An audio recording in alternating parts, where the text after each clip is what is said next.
কালীগঞ্জে বৃত্তিপ্রাপ্ত শিক্ষার্থীদের সংবর্ধনা ও পুরস্কার বিতরণ অনুষ্ঠিত। রিপোর্ট পাঠিয়েছেন মোহাম্মদ আরাফাত খন্দকার।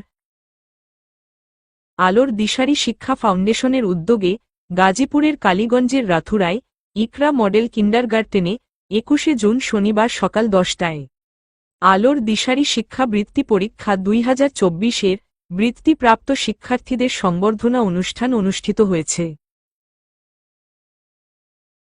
অনুষ্ঠানে প্রধান অতিথি হিসেবে উপস্থিত ছিলেন ইকরা মডেল কিন্ডারগার্টেনের সভাপতি এবং সাবেক এমএল অ্যাড ফয়জুর রহমান খান ফুলু মিয়ার সুযোগ্য ছেলে ড মকবুলুর রহমান খান।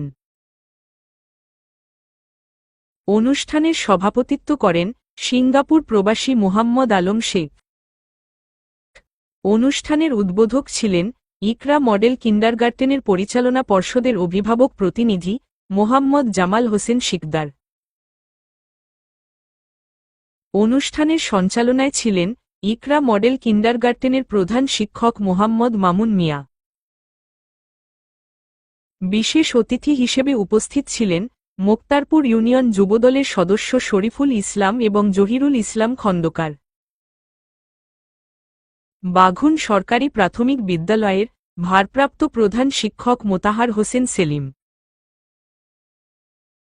আলোর দিশারি শিক্ষা ফাউন্ডেশনের সদস্য সচিব মোহাম্মদ রাহমাতুল্লাহ। আলোর দিশারি শিক্ষা ফাউন্ডেশনের উপদেষ্টা মোহাম্মদ নজরুল ইসলাম, মোহাম্মদ নাইম এবং মোহাম্মদ তারিকুল ইসলাম।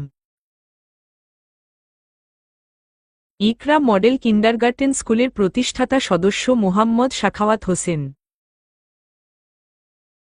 কালীগঞ্জ উপজেলা কিন্ডারগার্টেন অ্যাসোসিয়েশনের সভাপতি মোহাম্মদ সাইফুল ইসলাম খান, সহ সভাপতি হাজী মোহাম্মদ শরীফ হোসেন এবং কামরুজ্জামান পনির, তথ্য ও প্রযুক্তি বিষয়ক সম্পাদক মোহাম্মদ আরাফাত খন্দকার।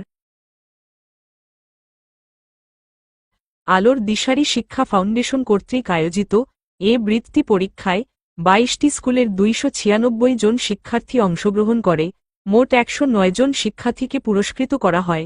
ট্যালেন্ট পুল সাধারণ ও বিশেষ গ্রেডে বৃত্তিপ্রাপ্ত শিক্ষার্থীদের সম্মাননা ক্রেস্ট, নগদ অর্থ এবং সনদপত্র বিতরণ করা হয়। এতে ট্যালেন্ট পুলে বৃত্তিপ্রাপ্ত শিক্ষার্থীদের নগদ ৫০০ টাকা করে প্রদান করা হয়েছে।